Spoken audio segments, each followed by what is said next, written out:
Your shoes are by the door where you kicked them off. You have worn them so long, you stopped noticing them, the way you stopped noticing your keys. Your foot has not stopped noticing. Something between you and the ground is doing a job your foot used to do itself. A human who lived 40,000 years ago never owned anything you would call a shoe. Their feet were almost certainly stronger than yours. That does not make shoes a mistake. It makes them a trade. We can prove it, and not from a shoe, because shoes that old rotted away long before anyone could dig them up. We can prove it from a single toe bone. You cannot dig up a 40,000-year-old shoe. Footwear was made from hide and plant fiber, and both rot within a few thousand years in almost any ground. So an anthropologist named Erik Trinkaus at Washington University in St. Louis stopped looking for shoes and started reading feet. When you walk barefoot, your smaller toes grip and flex with every step, and that constant work keeps their bones thick and strong. Put a stiff sole under the foot and the toes stop doing that job. Trinkaus measured the small toe bones of Ice Age humans and found them getting thinner over time, while the leg bones stayed as powerful as ever. The legs were still covering long distances. The toes had been let off the hook.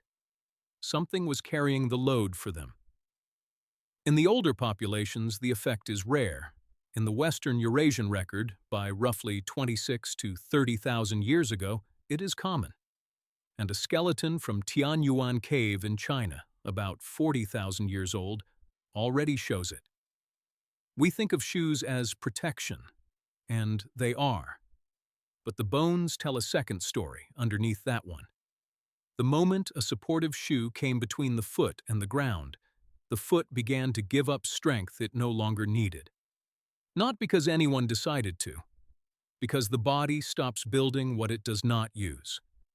Shoes are the oldest piece of wearable technology that made a part of you weaker in exchange for comfort. Your ancestors did not lose some secret of tougher feet. They made a trade, and you are still living inside it. Start with the oldest shoes we can actually hold. Because hide and fiber rot, surviving footwear turns up in only two kinds of place: a bone-dry cave or a waterlogged bog, where the bacteria and fungi that cause decay cannot live. In 1938, in a dry cave near Fort Rock in Central Oregon, an archaeologist named Luther Cressman dug beneath a layer of volcanic ash and found dozens of sandals woven from shredded sagebrush bark. Radiocarbon dating, developed years later, put the oldest of them at more than 10,000 years old. They are the oldest directly dated shoes on the planet.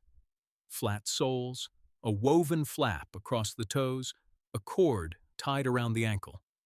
People wore them into freezing marshes to hunt ducks and threw them away when they wore through. A 10,000-year-old shoe, and it was disposable. The oldest shoe made of leather comes several thousand years later from a cave in Armenia. In 2008, at a site called Armenia 1, a graduate student named Diana Zardarian found a shoe at the bottom of a pit, sealed under layers of sheep dung that had kept it cool and dry for 5,500 years. The team, led by Ron Pinhasi, dated it to around 3500 BC. It is a single piece of cowhide, cut and stitched to wrap one foot, shaped to the person who wore it, and packed with grass. Nobody is certain whether the grass was insulation or an early version of a shoe tree, there to hold the shape. It fit a right foot. It was, in every way that counts, a shoe made 5,000 years before anyone bothered to write down how to make one. Within a couple of centuries of that Armenian shoe, a man died high in the Alps and froze into a glacier.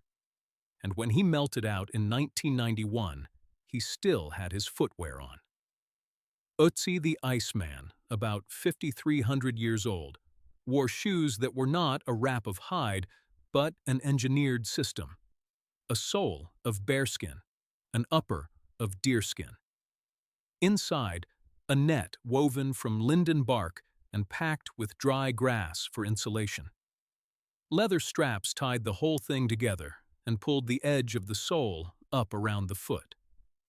People who have built working copies say they are warm, they grip well, and they feel, in one maker's words, like walking barefoot, only better.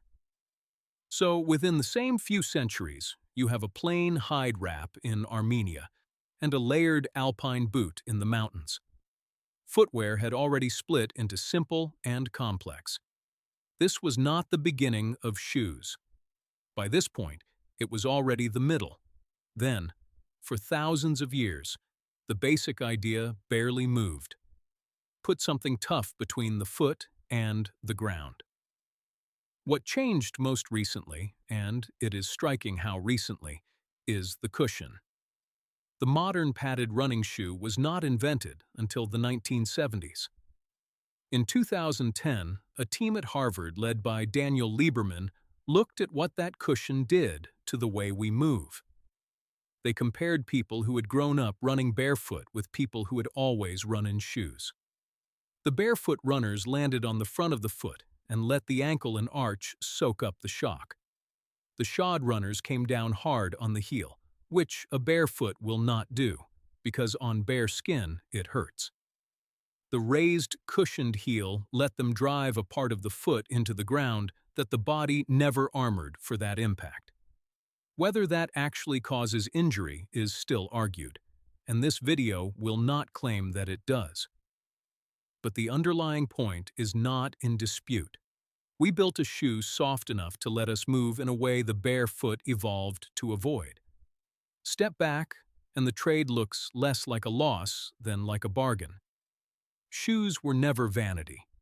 Trinkaus has suggested that humans in the far north began wrapping their feet long before any shoe we can dig up. And whether or not the earliest estimates hold, the logic behind them does. You cannot cross frozen ground or sharp scree or an ice age winter on a bare foot without paying in frostbite and split skin and infection.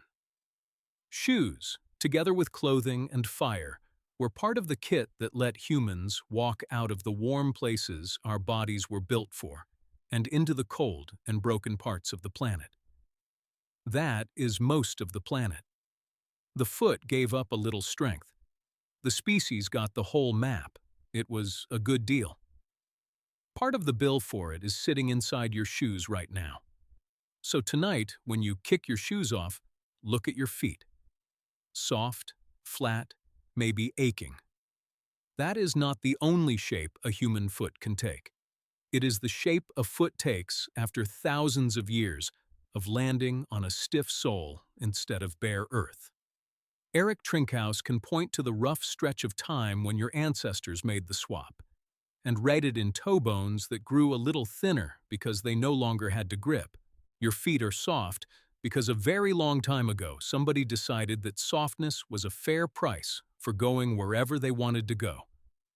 They were probably right. It is still the price. Every study, every site, and every source behind this video is linked in the description.